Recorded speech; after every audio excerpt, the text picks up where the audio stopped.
গেল ৫ দিন ধরে যুক্তরাষ্ট্র ও ইরানের পাল্টাপাল্টি হামলায় মধ্যপ্রাচ্য এখন চরম উত্তপ্ত।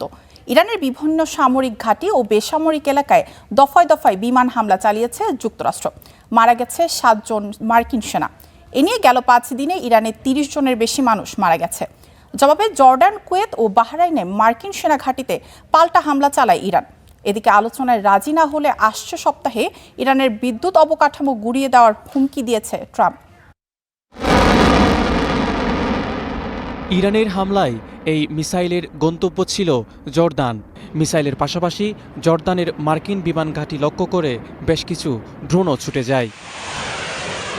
তবে জর্দান দাবি করেছে তাদের আকাশ সীমায় প্রবেশ করা ৩টি ক্ষেপণাস্ত্র তারা ভূপাতিত করেছে।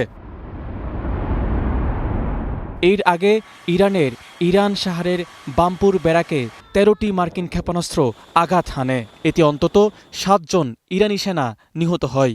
বুশেহর শহরের ৪টি স্থানেও আঘাত হানে মার্কিন মিসাইল। গেল কয়েকদিনের মার্কিন হামলায় ৩০ জনেরও বেশি মানুষের মৃত্যু ও ২৫০ জন আহত হয়েছে বলে জানিয়েছে ইরানের সরকারি দপ্তর। জবাবে জর্দান ও কুয়েতের মার্কিন ঘাঁটিতে মিসাইল ও ড্রোন হামলা চালায় ইরান। বাহরাইনের মার্কিন নৌবাহিনীর ৫ম ফ্লিটের কমান্ড সেন্টার ধ্বংসেরও দাবি করেছে তেহরান। এমন পরিস্থিতিতে ইরানের বিদ্যুৎ কেন্দ্র ও সেতু গুঁড়িয়ে দেওয়ার হুমকি দিলেন মার্কিন প্রেসিডেন্ট ডোনাল্ড ট্রাম্প।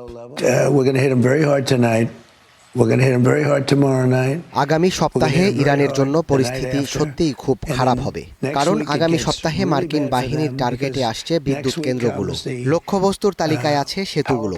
আমরা তাদের সব বিদ্যুৎ কেন্দ্র অচল করে দেব। আমরা তাদের সেতুগুলো অচল করে দেব যদি না তারা আলোচনায় বসে।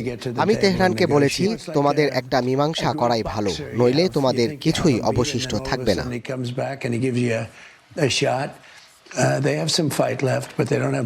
তবে ট্রাম্পের হুমকিতেও অনড় তেহরান।